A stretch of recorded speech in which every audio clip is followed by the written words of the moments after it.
want to switch gears quickly, as I know we're going to run a little bit shorter of an episode today, because I want to talk to you about conflict resolution. Sure. And, specifically kind of how you deal with conflict. I talk about how I deal with conflict, and really what you hope to achieve when you're in some sort of a conflict. What is it that you hope to achieve? What is it that you hope to gain? But just quickly, like, how do you handle conflict? When you're in a conflict with somebody, what's going through your mind? What do you hope to achieve when you're trying to resolve that? Are you talking about business or personal? Let's start with personal. So you mean like with a person? Yeah. You and I are friends. We got an issue. Well, the first thing for me is I'm pretty straight up. So I'll meet somebody for coffee or lunch, or I'll talk to somebody face to face. I don't really hide from people. Most of the people that are in my life know that. And I would say that, the funny thing is, my wife told me this last night. She's like, you don't run from people. Like, you don't hide. She's like, that's one of the reasons I love and respect you. But for me, if someone's not willing to do that, if they're just like, actually today I'm going to meet my pastor to talk about some stuff I don't like, but not to be, mean to him, but some stuff that I want to work on, that I want to work out and be face-to-face with them. And it's not something I want to talk about here, of course, but it gives you an example of, if I'm going to go drive to a coffee shop, sit down with somebody and talk to them about how I feel, that's a big deal. Not many people do that. And in fact, Jared, my other pastor in my church who was on the show, he told me, he goes, one thing I really respect about you, Justin, is you don't hide from people and you tell the truth all the time, every time.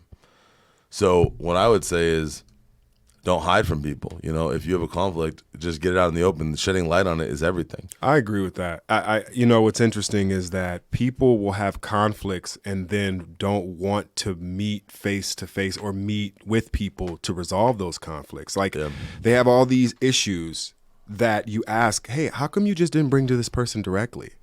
Like, why didn't you feel like you could talk to that person? And if you couldn't talk to that person, how were you friends with that person? Yeah. Or how were you in business with that? I know we're talking about personal, Sure. but it's the non-desire, right? The unwillingness for people to communicate.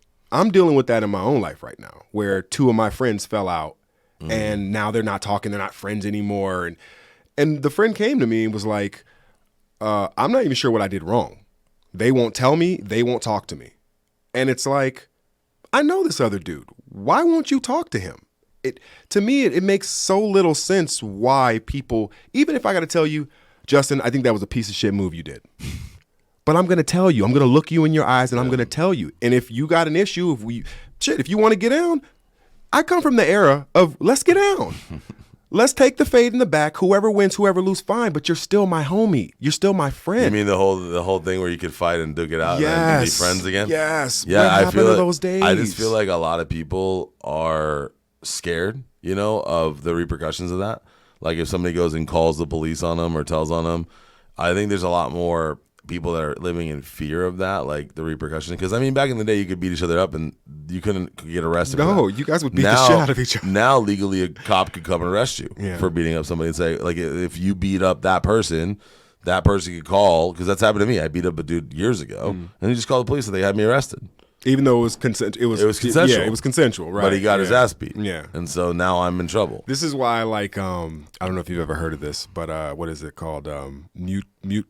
Mutual assured combatant or state or something. Maybe we just got to sign a paperwork before we fight. I think if you call the police and they show up before you fight and you're like, this dude wants to fight me, I want to fight him. In Washington, they'll let you fight. Yeah, but I don't know how they're going to be paid to watch you fight. What if that fight takes 30 minutes and someone gets car? You know what I mean? How many cops are going to be letting that happen? I feel like they're going to be like, dude, get out of here. This is a waste of our time. Yeah. So ultimately, probably just sign a waiver. Like in the boxing ring, you sign a waiver. Yeah. You get your ass beat. I tell people, meet me at my gym I train at. There was an episode I just saw. I actually love the Power Network, and there was this, Tommy, the dealer that was working with Ghost. I don't know the show, but he has his own show now, and on the show, that's what they happened. There was a black Crips and they're dealers, and one guy got out of jail, and the other guy took over while he was out of jail, and then the two, and basically these, again, it's cultural. So the white gang, the black guys didn't like because of what happened in the past with them, how they called them the N-words and were disrespectful to them. So that crew's like, we're not going to sell your product. Fuck off. Well, the guy came back. Another guy came back later. This is years later happened, and he's like, "Hey, I want to deal with you." And the big leader was like, "Okay, I'll fuck with you." You know, he liked the guy because the guy helped him out. This other white guy helped the guy out, right? And so the black guy's like, "Yo, man, I got your back. Like, I'll go with you." Well, he goes to him, and then they disrespect him again. And the white guy's like, "Bro, I had no idea." And so he told him, he's like, "It's all good. I thought that was gonna happen." He didn't know the history of what went on between them before. Right. Long story short, they wouldn't. When he was there talking to the white guy, the other brother was like, "Yo, man, I'm not in on this shit. You got to go head to head." And they actually boxed in the show, in the ring together. Yeah. And he beat his ass. The leader, the other guy beat his ass. And then he told him, he's like, "All right, you're in control. I'll follow you." And then they basically walked out. But I don't know if there's going to be some hard feelings later, because it seemed like there could be animosity later. Ultimately, the fucked up part is, and this is the difference, is you go and duke out, two people now fight. Somebody might come back and fucking shoot that person, you know? And the problem that we have right now in society is there's a lot of pussies that will go out and shoot somebody because they got their ass beat. Right. I don't want to fight somebody because I have had situations where I fought somebody and they've come back and put a gun on my face. Yeah. Didn't shoot me, but got in my face with a gun. And this is, I'm not willing to put myself and my family at risk Right. over some stupid petty shit. And this is why I feel like there are certain elements of the streets that are positive, and certain elements of the streets that I feel like I wish more people would, adhere to. But I also understand what you're saying, which is these aren't those times. It ain't 1992 anymore. It ain't, 1998 where dudes, this ain't those times no more. And you fuck around. And I saw a video of a dude in a road rage situation shooting out of his car at a car that was passing by him because he said somebody was shooting at him. And I'm a huge Second Amendment proponent, right? Like you should be able to own everything up to a nuke as far as I'm concerned. But like shit like that makes it to where you wonder, I don't think everybody needs a gun. Because most motherfuckers are pussies. That's why they also said that there should be a psychological exam. If you own a weapon, you should have a psychological exam. But then that also creates who can control who has a weapon. Now. So now if I don't like you and I'm connected in the government, I can wipe you out and make sure that psychologist never signs off for you. Yep. So it's kind of it's effed up because there's pros and cons to everything. What I would say is back to conflict. Conflict is going to happen. You're going to have people that don't agree with you, don't always like you, don't appreciate what you do for them. And at the end of the day, I know my conscience is clear. When I work with people and there's a conflict or an issue and we part ways, I know that I didn't do anything wrong. I try to take care of everything on my end to be right, and that's it. Yeah.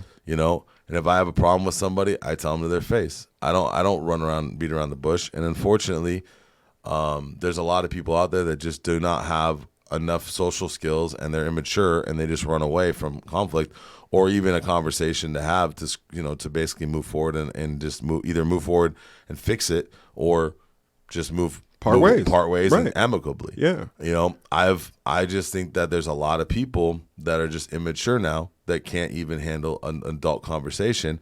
And unfortunately, when there is problems in something or you do see issues and you bring it up and they don't do anything about it and it's the same thing over and over again and they never change, it's like you got to move on. And I tell my wife the same thing. I said, if I'm with a friend and they bring up something that happened 8 years ago and they keep bringing up something 8 years ago that's negative, I don't want to know them anymore. Yeah. Why spend time? Like 8 years ago, I was a different person. If we had beef 8 years ago and you keep bringing it up today, what's wrong with you? Right. Why are you hanging around this person that you why are you still there? X around. Yeah.